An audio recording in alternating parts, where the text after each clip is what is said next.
And boy, what an incredible conclusion to 3 days that I would say really did go flawlessly. Let me give a shout out to the Joint Task Force National Capital Region and all of the service members, the interagency.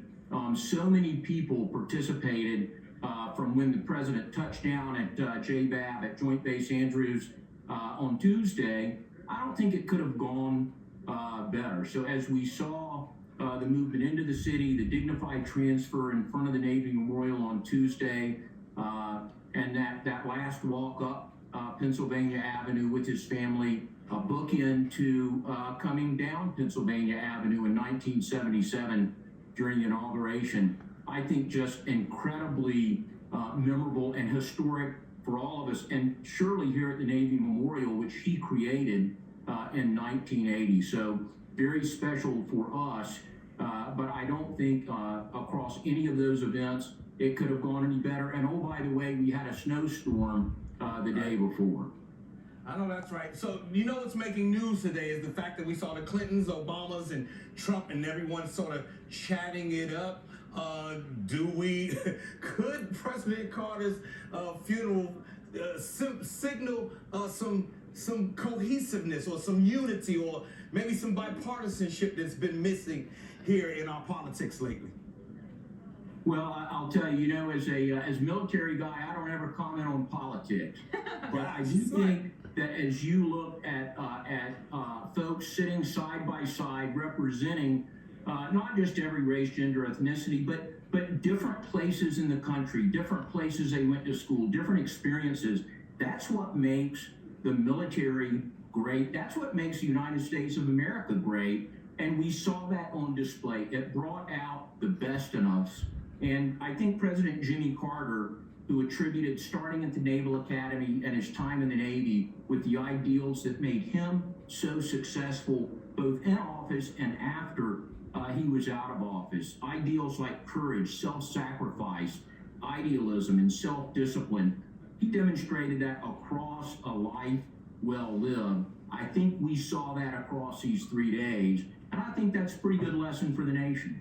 Yeah, I think, a lot has been said about Jimmy Carter's presidency, whether or not he was a success as a president or a failure. I mean, I think a lot in history will be up for debate, but I think one of the touching moments was in some of the eulogies, right? And them talking about his days back at the Naval Academy in Annapolis, and when he went to the dormitories to be living there in resident, and he decided that he wanted to make sure that he roomed with one of the first black midshipmen at the Naval Academy, to not just prove a point, but to also signal that even though he was from the Deep South, his father himself a white supremacist, he knew that there needed to be integration, that we all needed to be one, and that we needed to end segregation. I think that was a very touching and moving moment that spoke to a lot of people.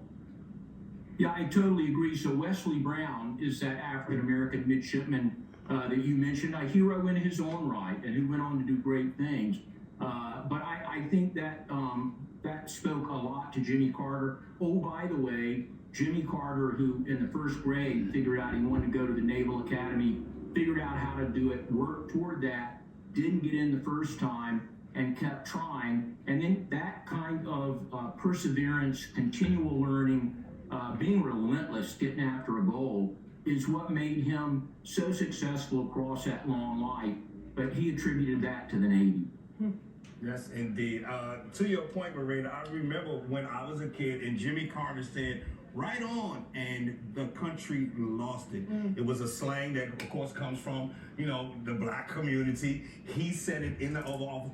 It was like the fist bump. It was like it was a big deal. And I think that's what sort of made me aware of how important, one, not only the office of president is, but two, being relatable as a president, how impactful and how legendary that becomes. Because now that's part of his legacy, as we're sitting here talking about him rooming with a midshipman. So. Yeah, and I think, John, to Joe's point, that is his legacy, right? That he opened the doors to a humble president, to a president of the people. Guys, we call that in the Navy being a servant leader. And isn't that what we all would want to be? What a great role model. What a good example And you might not agree with everything he did in office, but no one would ever say that Jimmy Carter was not one of the most incredible people and leaders that lived and always tried to make a difference, always tried to see where he could go in and make someone's life better.